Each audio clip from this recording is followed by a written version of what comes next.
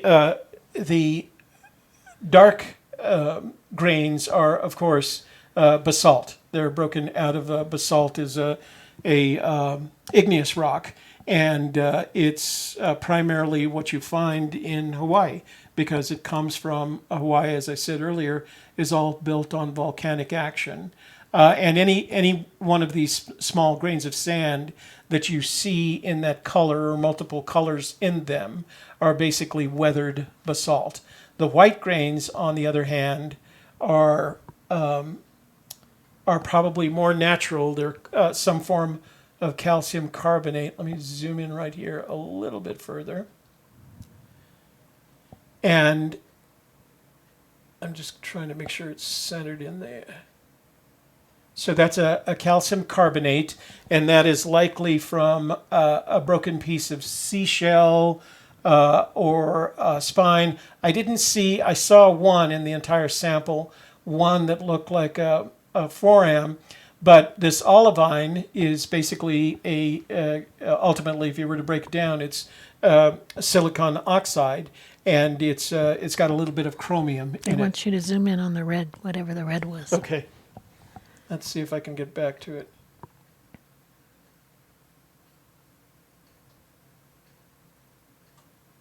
I'm going to have to zoom out to find it again, so just give me a sec.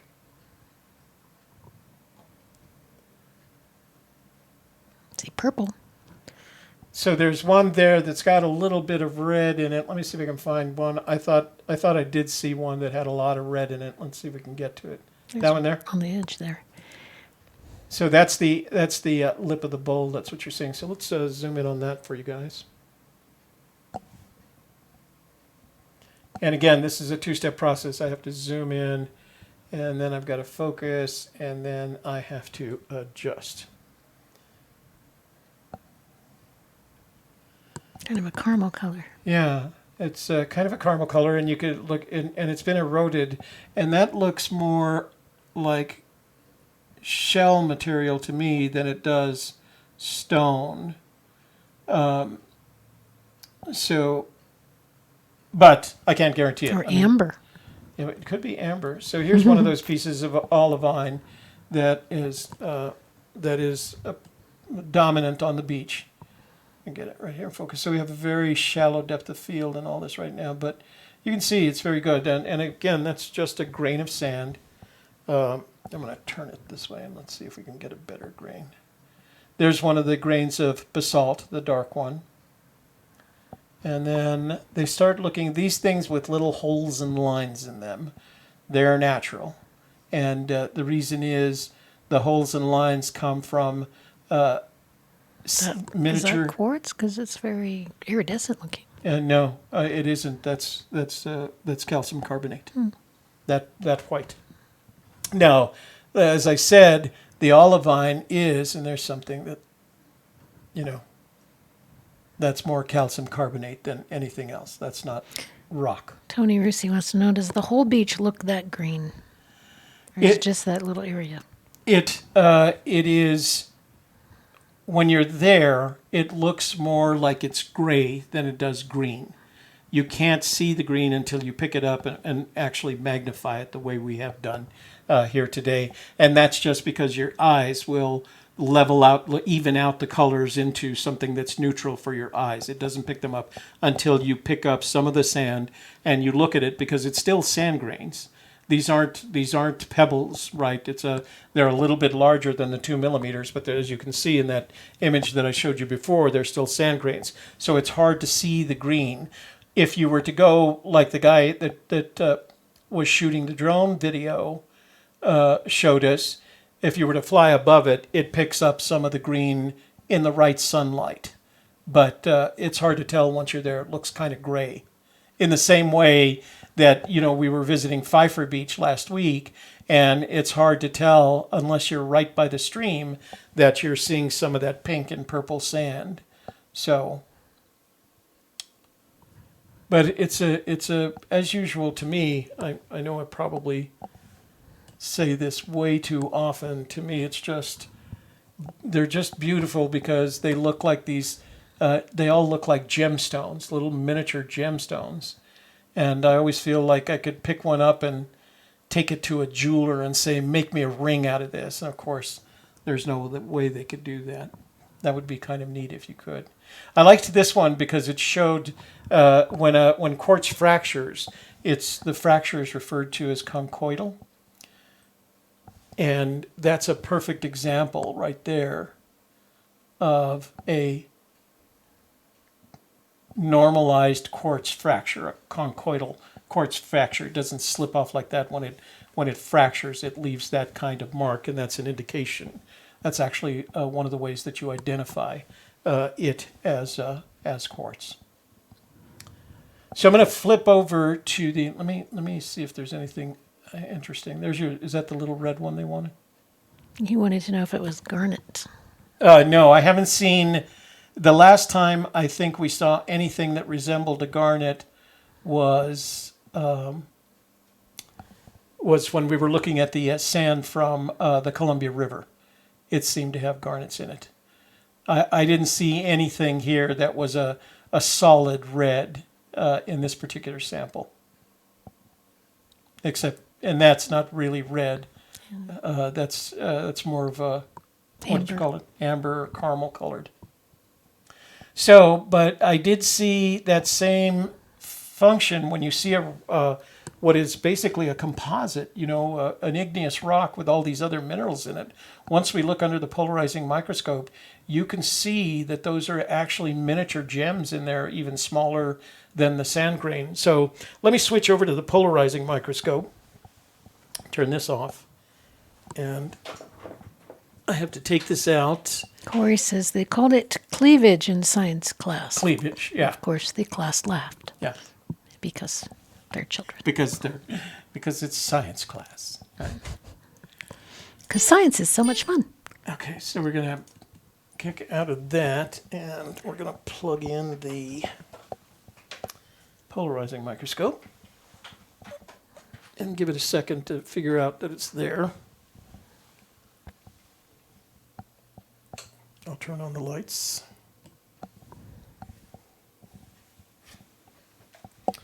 And connect it up.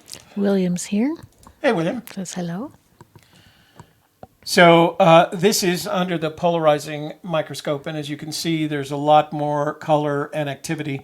The green, because of the light. So one of the disadvantages of these cameras that are made for microscopes is they don't correct to daylight. They just pick up whatever it is. And the light that's used to power the polarizing microscope is a halogen. So you get a lot of this yellow color from the halogen, but it really is the olivine. You can see it in the back. And I like this because it had one of the black stones. It had some red inclusions, one of the pieces of basalt that had some red inclusions. Let me move over to where it's more dense in terms of the number, and you'll see a lot of these olivine crystals with just beautiful colors in them. So this is at 5x magnification, and you'll see it start picking up the rainbow class colors from the polarizing light. So, and I will, as usual, I will shoot some of these images and I'll add them to the collection. There's your olivine, and that's about as close to the color of the grains of sand on the beach as you're going to get under the microscope.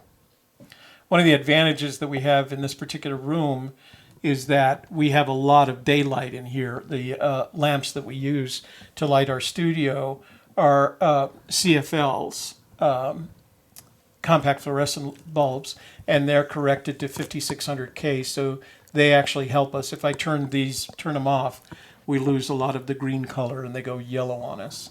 So I wanted to find out one that has a lot of rainbow in it. I think there's one right there. And they respond very nicely to the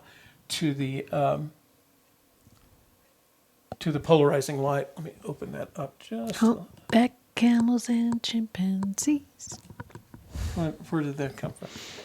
Tony said green alligators and long neck geese. So what I wanted to show you is when we look at those things other than the ones, so this is another olivine, and it's actually going dark. It's changing the exposure. It's got so much brightness to it. But when I go over and I look at one of the ones that look like, that are shaped like an igneous rock, and I should have saved one. There's a red one for you. That's pretty red.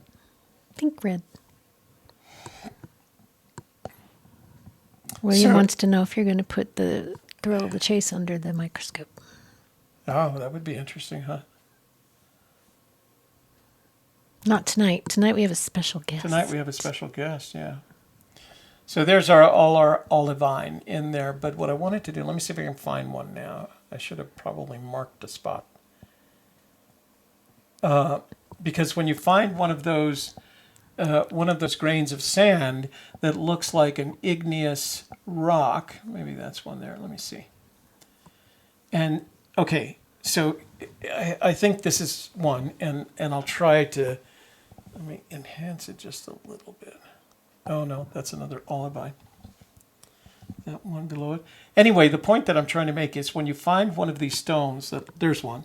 Okay, so this is what I'm talking about. This is a stone, a grain of sand that to me looks like an igneous rock, okay? Kind of, let me brighten it up here just a little bit. And did I knock it? What's interesting to me is this is actually a fracture in the rock. A piece of the grain of sand has come out. And when you look at it further, what makes it so beautiful, if I go to 10x magnification, I'm going to have to adjust just a little bit so I can center it up. When I go to 10x magnification, it's very shallow depth of field. So I'm going to 10x magnification here. Very shallow depth of field. But what's interesting is in those fractures, you can see as it goes down into the fracture, you can see a progression of little miniature gemstones. And those little tiny gemstones, that quartz and now to me these look like rubies right here. That to me looks like a ruby because of the color. And you'll see the clear quartz surrounded by the yellow quartz. Yellow quartz is citrine. Yellow-orange quartz is citrine. But anytime you see one of these grains of sand with that kind of fracture, convex or concave fracture, as you go down into that fracture, and you have to do it with patience because, again, your depth of field is so shallow here, you can just barely tell. But consistently, whether we have them from the river or from a beach, they're consistently filled with these little tiny crystals of gemstone. So, and again, I'll take some pictures of this and add them, and I'll get the picture of the magnet.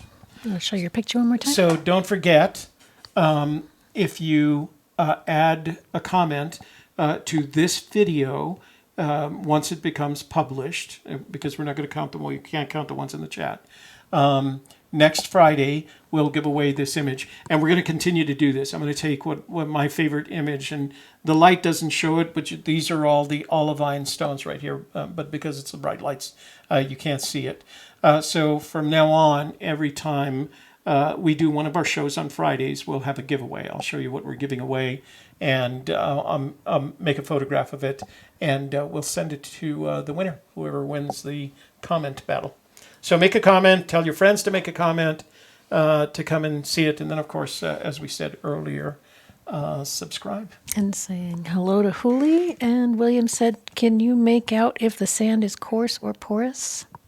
In this case, it depends. The olivine grains, the ones that are come directly from the volcano, have been there the longest. They vary from quartz that hasn't worn down. I didn't see any sharp points in any of them, so they look like they've been eroded pretty well. The grains of sand that look like igneous rocks, they're pretty well eroded as well. None of them are as rounded as, desert sand, any of the desert sands. They look like you're normally eroded, in this case, because the island comes from volcanoes. It's normally eroded igneous rocks. The crystals break down from those igneous rocks. And again, they have an advantage. That's why they're so concentrated, in that this was once the crater of a volcano, except that the southeastern side of the volcano was eroded away by the ocean. So they haven't left that. We're going to see, I have other samples from Hawaii. I have 18. This is one of 18 samples I have from Hawaii. But there's a beach about a mile away from all of this, north and east, and the sand is black. And there's a beach that's south and west, and the sand is red. So it really depends on exactly where the erosion comes from in order to create the colors of sand, but we'll see those. So comment below, giveaway, picture giveaway, and we're going to continue doing that. They make really interesting, you've seen the imagery, and I did this with a 41 megapixel camera, and I printed it onto a dye sublimation printer, so it's really perfect and beautiful. I'm actually going to have a larger one made for my living room. All right.